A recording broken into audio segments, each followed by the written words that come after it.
Gulf അടിസ്ഥാനപരമായി എന്താ ഗൾഫിൽ പോകാൻ കാരണം? 10, 28, 30, 35 വയസ്സായ പെങ്ങന്മാരെ കണ്ടിട്ട് കുടുങ്ങിയിട്ട് ഇവരെന്ന് കെട്ടിച്ചു പോകണമെങ്കിൽ കാതിനും കഴുത്തിനും എന്തെങ്കിലും ഒന്ന് കൊടുക്കണമല്ലോ പടച്ചോന്ന് വിചാരിച്ചാണ് ആദ്യകാലക്കാർ ഗൾഫിലേക്ക് നീന്തിയത് പോയതെന്ന് പറഞ്ഞാൽ പോരാ. എങ്ങനെയാ അവർ ഗൾഫിൽ പോയത്? ഇനി അവർ പോയത് എങ്ങനെയാ? അവർ 10 മാരികളിലും കള്ളലാഞ്ചിലെ പോയത്. അതായത് തോണിയുടെ അടിഭാഗത്ത് കിടക്കുക, ദിവസങ്ങളോളം കിടക്കുക, എന്തെങ്കിലും മേലെന്ന് കിട്ടിയ കഷ്ണം വെക്കും.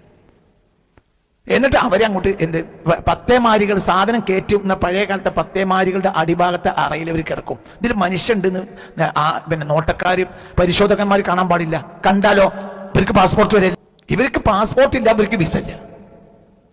മനസ്സിലാണ്ട് പറഞ്ഞു, ഇവിടുന്ന് പോകണമെങ്കിൽ പാസ്പോർട്ട് വേണം, അവിടെ സ്വീകരിക്കണമെങ്കിൽ വിസയും വേണം, രണ്ടുപേർക്കില്ല. അപ്പൊ അവരെന്ത് ചെയ്യും? അങ്ങനെ എത്ര ആളുകൾ തോണിയുടെ അടി കടന്ന് മരിച്ചിട്ട് കടലിലെറിഞ്ഞു. എത്ര ആളുകൾ. പിന്നെ നട്ടപ്പാതിരൊക്കെ കൊണ്ടുപോയിട്ട് എന്താ ഇവരെ ചെയ്യാൻ തുടങ്ങിയാൽ കാവൽക്കാർ കുറഞ്ഞ കടലോര ഏരിയയിലേക്ക് ചാടാൻ പറയും. ഇപ്പൊ ഗോർഫുഖാൻ എന്നൊരു പ്രദേശമുണ്ട് UAE-യിൽ.